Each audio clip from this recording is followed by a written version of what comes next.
प्रणाम यमदेव। प्रणाम करने वाले को आशीर्वाद देने की रीत है, किंतु मैं आपको क्या आशीर्वाद दूं हनुमान? सारे आशीर्वाद तो आपने प्राप्त कर लिए हैं। बस आशा करता हूं कि आप उन आशीर्वादों का अनुचित प्रयोग न करें। शक्ति होती ही इसलिए है जो समय पड़ने पर काम आए, और मेरी दृष्टि में मैंने कभी भी किसी निर्बल को नहीं सताया, किसी के साथ अन्याय नहीं किया, बस अपना धर्म निभाया, जो है मेरे प्रभु और उनके परिवार की रक्षा करना।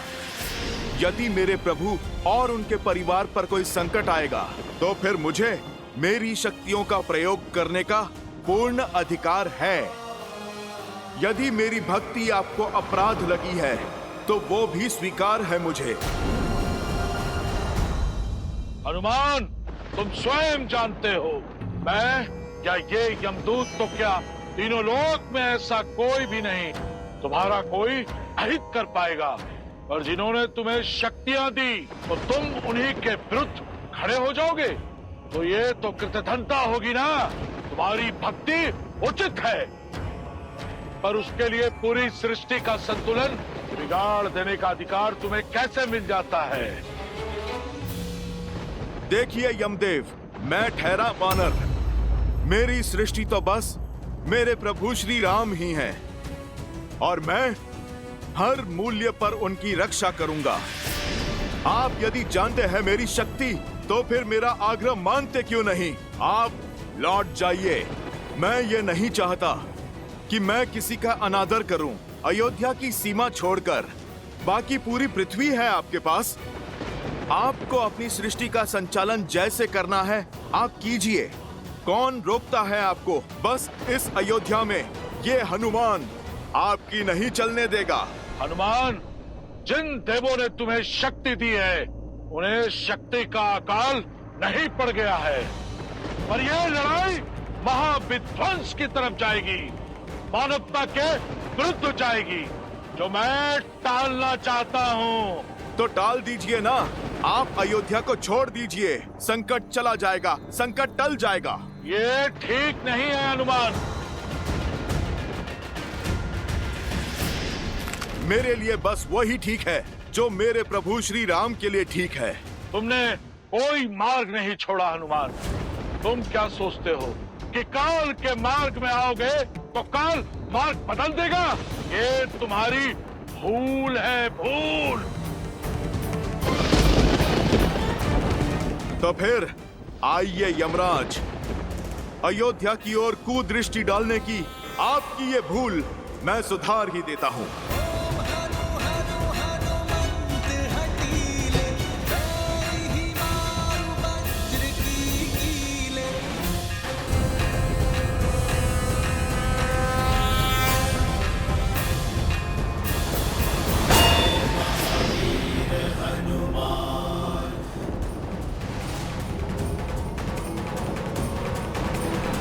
यमदेव, मेरे समक्ष प्रस्तुत हो तुरंत। ये मेरा ब्रह्मा का आदेश है।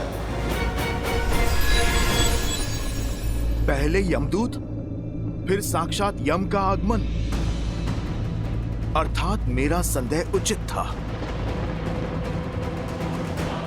इस पृथ्वी पर जो कुछ भी घटता दिख रहा है उससे अलग ही कोई योजना बना रही है नियति, जिसके विषय में मेरे भोले भाले प्रभु को भान नहीं।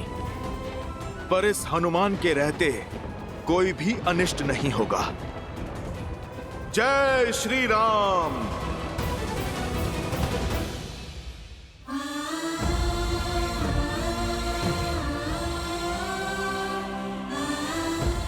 तो ये है वो राम के पुत्र जो धर्म की स्थापना करने के लिए मेरा सामना करने आए थे।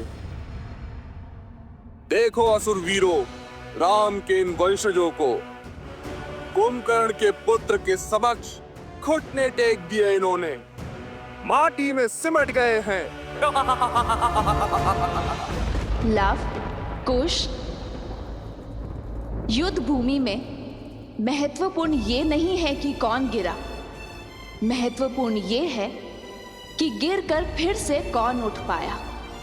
तुम उन श्री राम के रक्त हो जिन्होंने 14 वर्ष वनवास के दुख भोग कर भी बिना किसी सैया के दशानन का सामना किया, जिन्होंने बिना कवच के हर प्रहार सहा। तुम टूट नहीं सकते, अधर्म के समक्ष झुक नहीं सकते पुत्र, क्योंकि यदि तुम टूटे तो श्री राम का राम राज्य का सपना टूटेगा।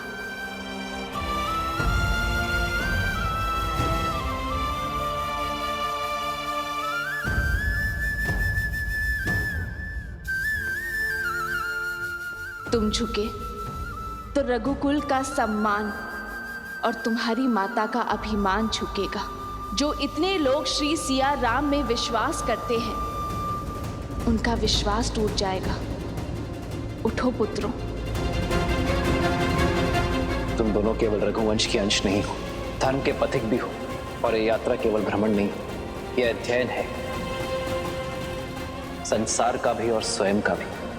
क्योंकि जो स्वयं पर विजय पा लेता है, उसे संसार कभी हरा नहीं सकता।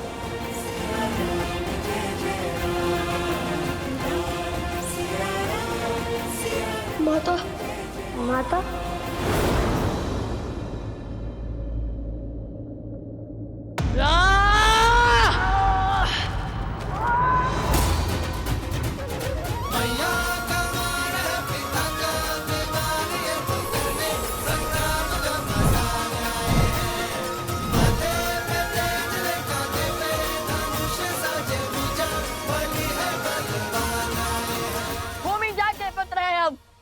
भूमि शायद नहीं हुए, अपनी माता का आशीष ले रहे थे हम। आओ तुम्हें भूमिजा के पुत्रों की शक्ति दिखाएं। अब ये युद्ध तुम्हारे अंत के साथ ही समाप्त होगा। पिता का मार्ग चुना तो अंत भी वैसा ही होगा।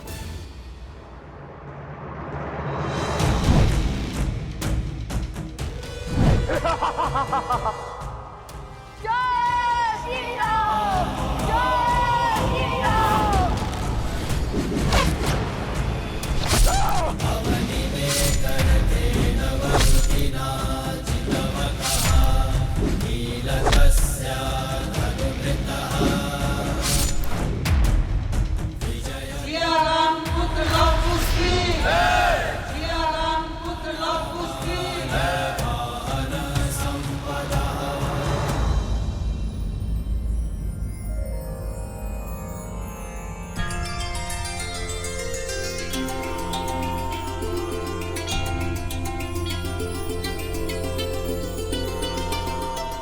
तुम्हारा मार्ग और तुम्हारी सोच अवश्य अनुचित है, किंतु तुमने अपना पुत्र धर्म निभाया है, इसलिए तुम इस प्रणाम के पात्र हो। हम देवताओं से आपकी मुक्ति की प्रार्थना करते हैं, बुरे से बुरे व्यक्ति में भी। यदि अपने माता पिता के लिए आदर का ये भाव रहे तो हम उस भावना को नमन करते हैं। आशा है कि तुम समझ गए होंगे कि प्रतिशोध की अग्नि स्वयं को ही स्वाहा कर देती है। समझ गया, और ये भी समझ गया कि कितना अभागा था मैं, जो रघुवंश की महानता नहीं समझ सका। आज समझ आया कि पिता का मान उसके बुरे कर्मों का अनुसरण करके नहीं, शुभ मार्ग पर चलकर और उन्हें भी शुभ मार्ग पर लाकर होता है। संतान हो तो लब कुश जैसी, राम नाम सत्य है। भज मन राम नाम सुखदाई। आर्यवर्त का भ्रमण तो संपूर्ण हो ही गया है कुछ। अब बस शीघ्र ही पिताश्री से भेंट करने की इच्छा है भैया। हनुमान से लड़कर कोई लाभ नहीं, इससे केवल समय ही व्यर्थ होगा। तो मार्ग क्या है परमपिता? महादेव अब केवल वही हैं जो हम सबको मार्ग दिखा सकते हैं।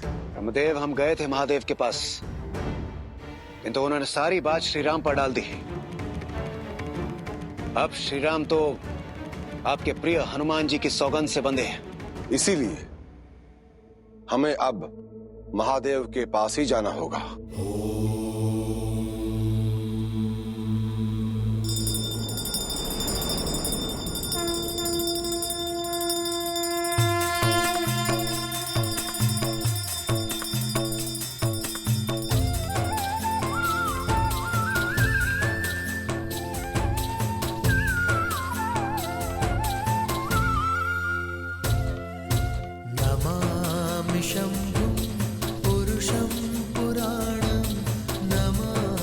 नमामि सर्वज्ञं पारभावं नमामि रुद्रं प्रभुं शयन्तं नमामि शर्वं शिरसा नमामि नमामि शम्भुं पुरुषं पुराणं नमामि सर्वज्ञं पारभावम् ॐ नमः शिवाय। हर हर महादेव।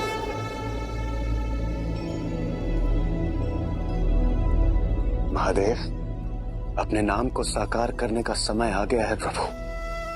हमारी विपदा को केवल आप ही हर सकते हैं। एक युग का परिवर्तन होने को है और हनुमान बाधा बनकर खड़े हैं। श्री राम की लीला के समाप्त होने का समय हो गया है, किंतु ऐसा हो नहीं रहा, क्योंकि हनुमान ऐसा होने नहीं दे रहे और वहां देवी लक्ष्मी प्रतीक्षा कर रही है नारायण और हनुमान की इस हट के अंत होने का। और हनुमान जी वो है कि अपनी हट से हटने को तैयार ही नहीं है। वो आप ही के अंश हैं।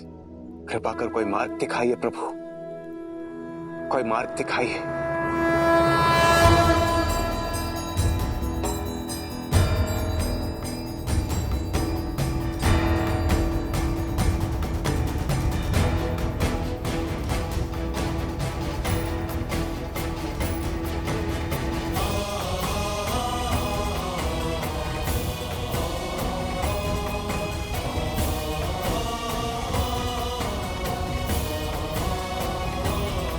आदर्श और मर्यादा की है ये कथा महापावनम। कांटे मद श्री से मिला दे श्रीमद् रामायणम।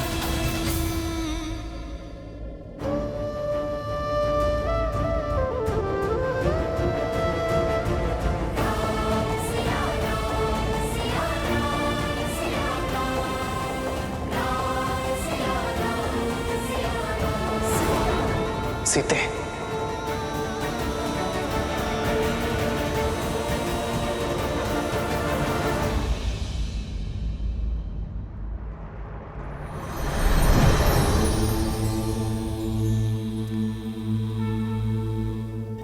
प्रणाम आराध्य।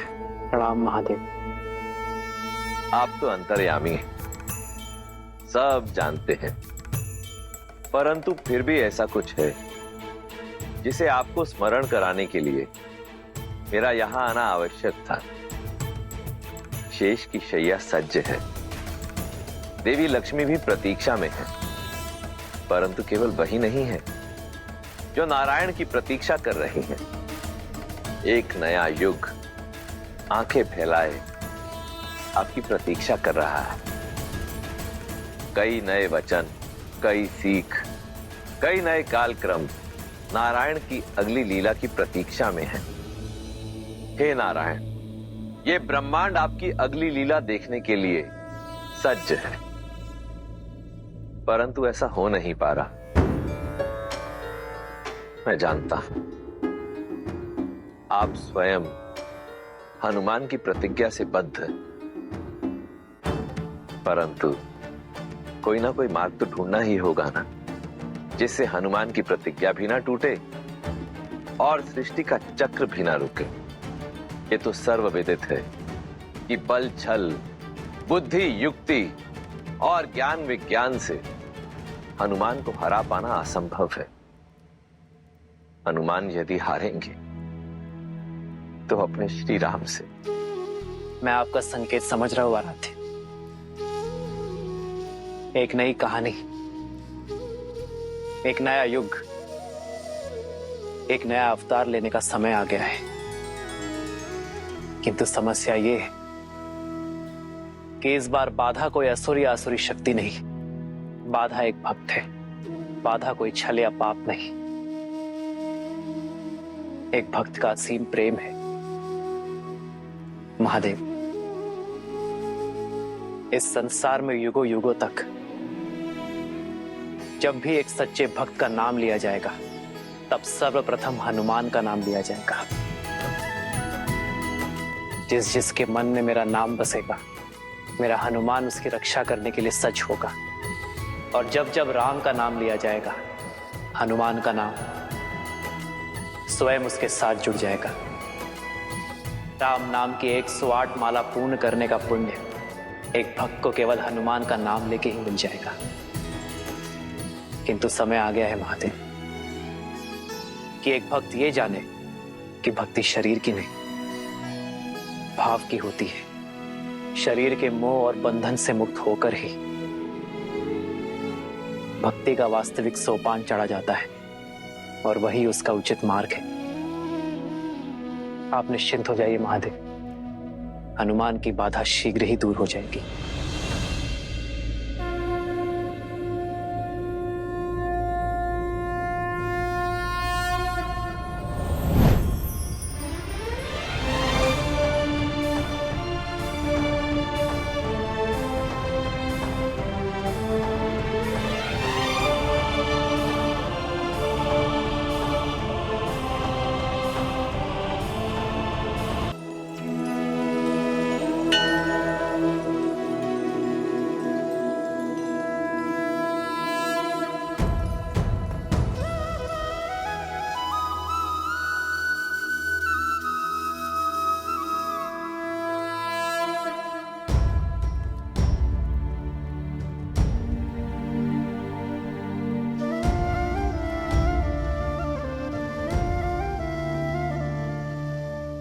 जन्म जन्म का है ये संगम, राम रतन सीता वैभव धन। ये मुद्रिका नहीं है सीते, हमारे प्रेम, हमारे वियोग, हमारे मिलन और हमारे संबंध की स्मृति, और आज मुझे इसे स्वयं से पृथक करना होगा। क्षमा करना सीते, ये आवश्यक है ताकि मैं अपने हनुमान को परम सत्य के ज्ञान की यात्रा पर भेज सकूं। और हनुमान का मुझसे पृथक होना, ये तो स्वयं महादेव की आज्ञा है।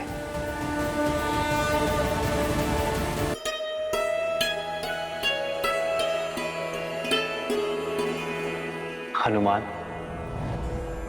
प्रभु, मैं अभी प्रस्तुत हुआ। जय श्री राम। श्री गुरु चरण सरोज रज, निज मनु मुकुर सुधारे। बरनउँ रघुबर बिमल जसु, प्रभु, सेवक प्रस्तुत है। जो दायक फल चारे।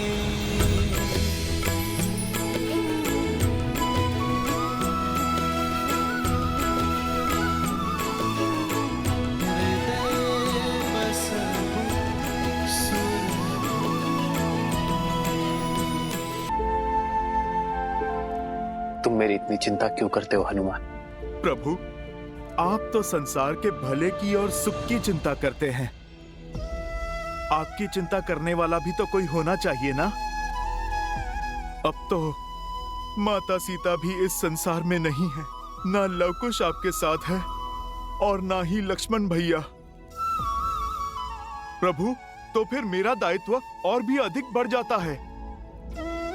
आपके संरक्षण में ये अयोध्या ही नहीं, समस्त पृथ्वी फले और फूले।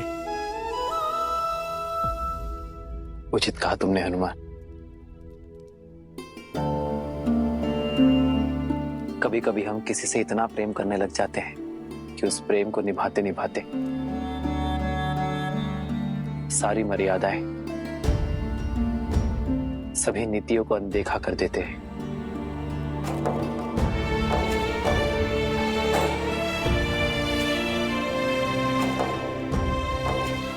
और फिर वो प्रेम लोभ में बदल जाता है, और लोभ उचित अनुचित के चयन का विवेक हर लेता है। प्रभु, हनुमान, मैं जानता हूं कि तुम मुझसे और अयोध्या से अत्यंत प्रेम करते हो, बल के साथ साथ बुद्धि और विवेक के भी स्वामी हो।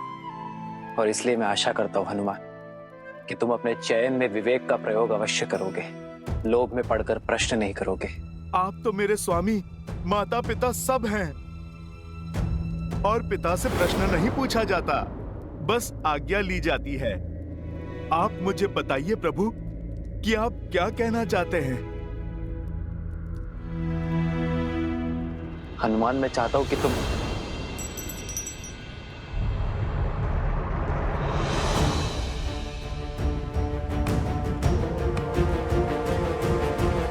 ये बातों बातों में कैसे छिटक गई मेरे हाथ से।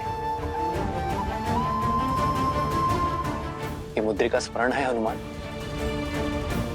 ये मुद्रिका सीता की स्मृति है, वो अंतिम प्रतीक जो इस गर्त में चली गई। प्रभु आप चिंतित ना हो, मैं बस अभी इस मुद्रिका को ढूंढ कर लाता हूँ। रहने दो हनुमान, ये इतनी छोटी सी दरार है, ना जाने भूमि में कितनी गहरी गई होगी। तुम्हें मुद्रिका ढूंढने में कष्ट होगा। प्रभु ये मुद्रिका आपका संतोष है और मेरी माता का स्मृति चिन्ह है। जो वस्तु आपसे और माता सीता से जुड़ी हो, वो हर वस्तु इस हनुमान के प्राणों से भी अधिक मूल्यवान है। प्रभु मैं अपने माता पिता को जोड़ने वाली रेखा को भला अधूरा कैसे छोड़ दूं? ये मुद्रिका धरा में चाहे जहां हो या अंतरिक्ष के किसी भी कोने में क्यों ना हो, मैं उस मुद्रिका को खोजकर आपको सौंपूंगा। जय सिया राम।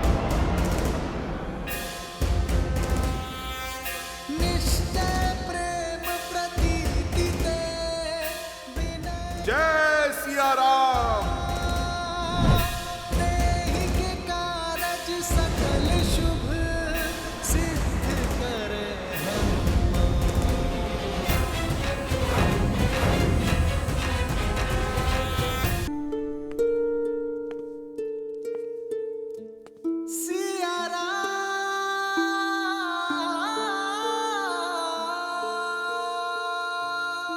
मुझे क्षमा कर देना सीते, राम ने कभी छल नहीं किया, किसी शत्रु को भटकाकर कभी प्रहार नहीं किया, किसी के साथ कोई खेल नहीं खेला।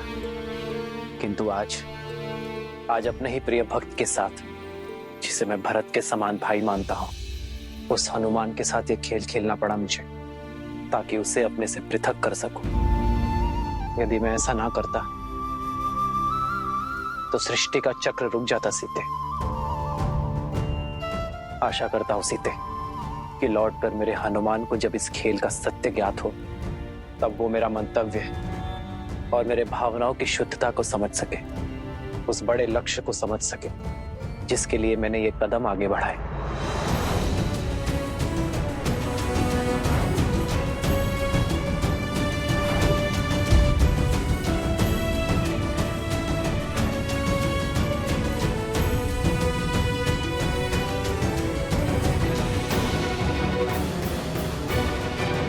ये तो मैं बहुत नीचे आ गया हूँ, पर मुद्रिका कहाँ है? मैंने वो सभी कार्य पूर्ण कर लिए सीते, जिसके लिए ये अवतार हुआ, और नियति का सत्य है कि उद्देश्य से पूर्व और उसके पूर्ण होने के पश्चात उस स्थान पर रहने की कोई आवश्यकता नहीं है। इसलिए ये आवश्यक है सीते कि मेरे वैकुंठ लौटने का समय निश्चित किया जा सके।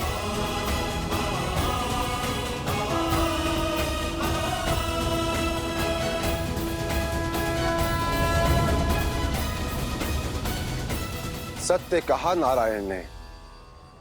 नारायण के लौटने के लिए वैकुंठ में पुनः शुभ आगमन के लिए दिशा दिवस नक्षत्र मुहूर्त श्रेष्ठ है, वो 3 दिन बाद का है।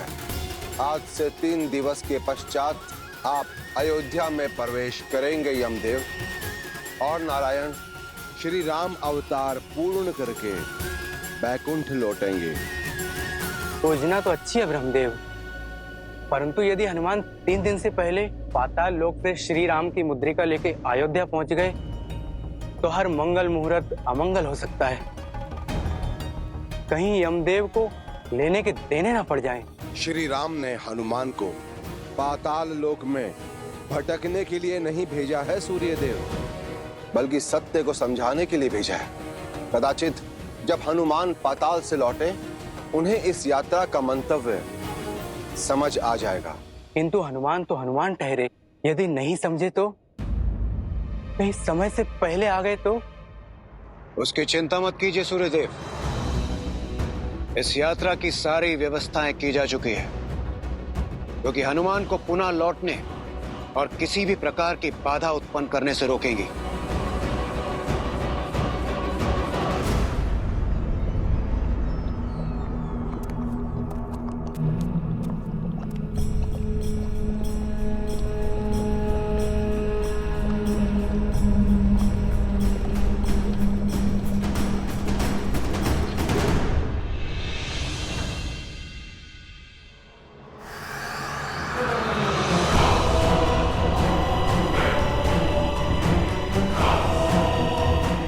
हमें तो भोजन मिल गया। आओ मिलकर खाते हैं।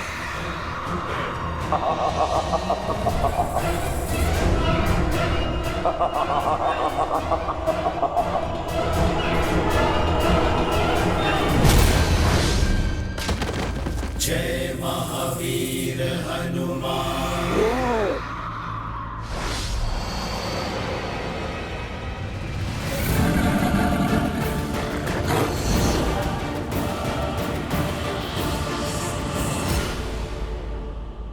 जय सिया राम।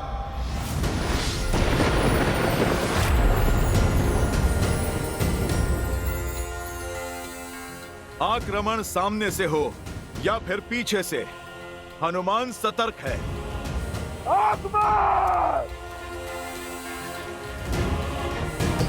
बजरंग बली हनुमान, जय जय महाबली हनुमान। बताओ मेरे प्रभु की मुद्रिका कहां है? स्वर्ण मुद्रिका थी वो, चमकती हुई। बोल, देखा तूने?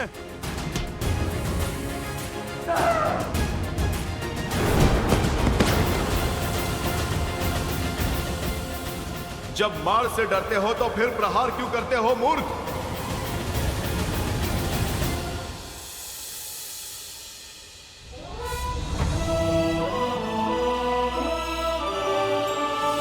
अयोध्या कुमार लोकुश की, अयोध्या कुमार लोकुश की, रघुनंदन सीता पुत्र लोकुश की, रघुनंदन सीता पुत्र लोकुश की।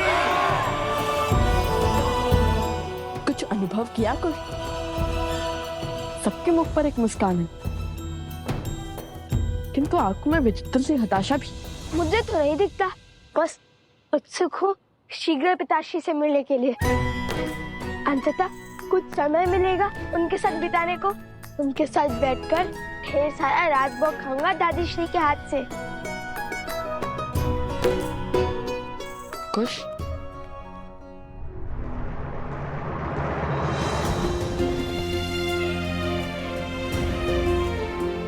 मेरे दोनों भतीजे यहाँ पहुंच चुके।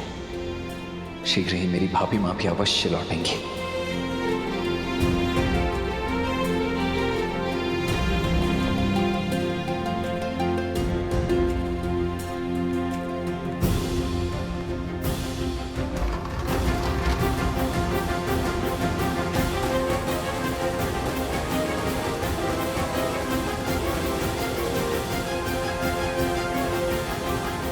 भैया, भैया, भैया, लवकुश भारत भ्रमण करके लौट आए हैं, आपसे मिलना चाहते हैं। बड़ी लंबी यात्रा करके आए हैं मेरे पुत्र, उनसे कहो पहले थोड़ा विश्राम करने।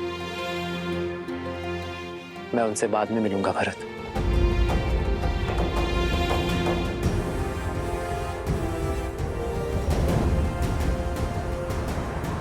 काकाश्री, प्रणाम बड़े प्रणाम काका श्री। आयुष्मान भव पुत्रो।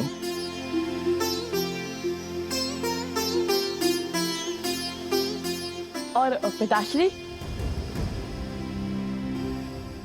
भैया शीघ्र तुम दोनों से मिलेंगे। लंबी यात्रा करके आए हो, थोड़ा विश्राम कर लो, अपनी थकान मिटा लो। मैंने तुम दोनों के लिए स्वादिष्ट व्यंजनों की व्यवस्था करवाई है।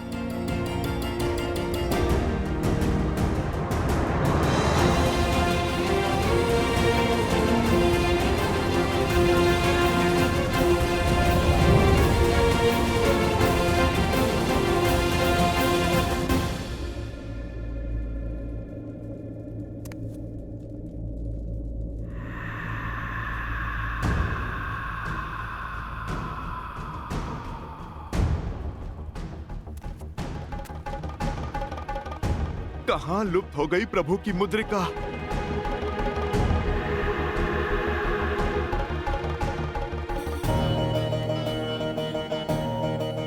ये वीणा की ध्वनि?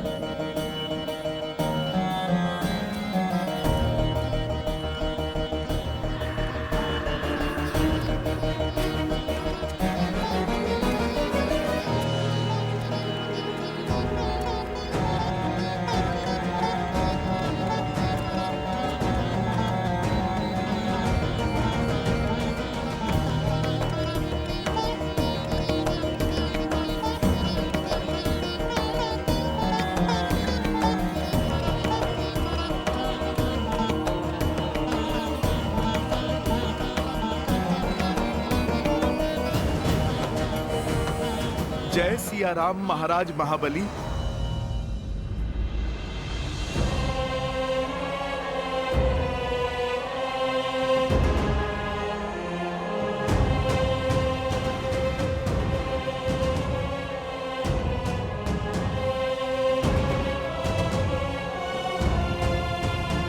बहुत सुना था आपके विलक्षण वीणा वादन के बारे में।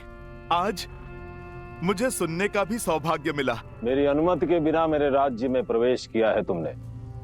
परिचय दो अपना। महाबली, मेरा परिचय तो आपने सुना ही होगा। धर्म के स्थापक प्रभु श्री राम का सेवक, उनका दास हनुमान हूं मैं।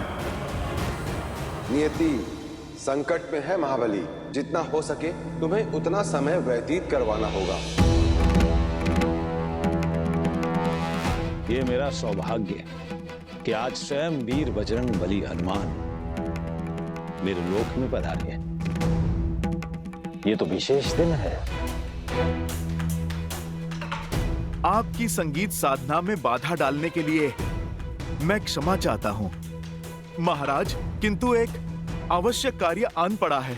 सबका संकट हरने वाले संकट मोचन हनुमान को आज मेरी आवश्यकता आ पड़ी। ये कैसे हो सकता है? आप सच में हनुमान ही है ना? कभी कभी सूर्य के आकाश में प्रज्वलित होते हुए भी धरती पर अंधेरा छा जाता है जब राहु उन पर ग्रहण लगाता है। बस आप समझ लीजिए, मैं भी उसी भांति एक दुविधा में फंसा हूँ। क्या है कि एक स्वर्ण मुद्रिका यहाँ कदाचित आपके लोक में आ गई है, जो मेरे प्रभु की और माता सीता की अंतिम स्मृति चिन्ह है। आप कृपा करके उसे ढूंढने में मेरी सहायता कर दीजिए। आदेश करे ब्रह्मदेव। नियति संकट में है महाबली, जिसके हल में तुम्हारी सहायता चाहिए। शीघ्र ही हनुमान कुछ ढूंढते हुए तुम्हारे लोक आएंगे।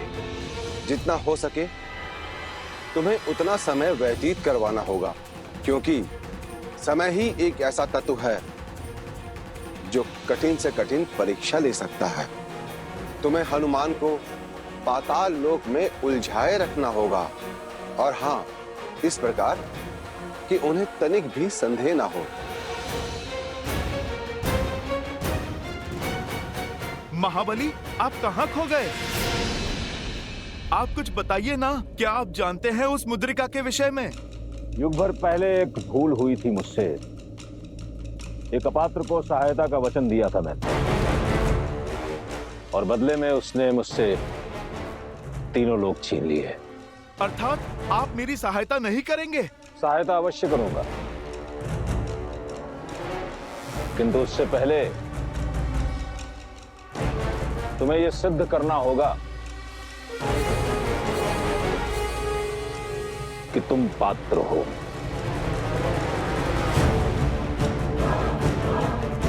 इतने माह पश्चात बाद लौटे हैं और पिताश्री ने हमारा स्वागत नहीं किया।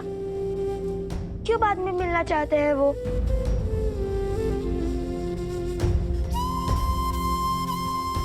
वो केवल हमारे पिता ही नहीं, अयोध्या के महाराज भी हैं। किसी कार्य में व्यस्त होंगे। नहीं भैया, बात कुछ और लगती है। आपने कहा था ना कि प्रजा के मुख पर मुस्कान है, किंतु उनकी आंखों पर हताशा। वही मैंने भरत काकाश्री के मुख पर भी अनुभव किया। कुछ ऐसा है जो हमसे छुपाया जा रहा है। यदि हमारे आने का संदेश पिताश्री तक जा सकता है तो हम क्यों नहीं जा सकते पिताश्री के पास?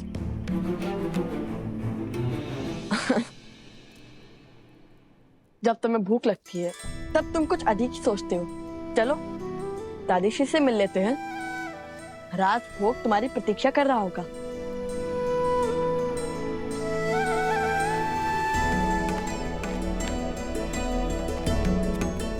दादी माँ,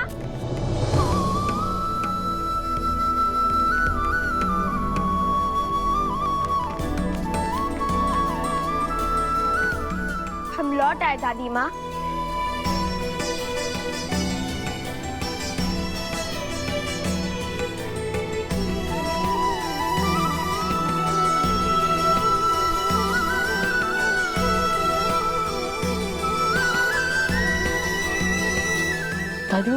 दादी माँ वो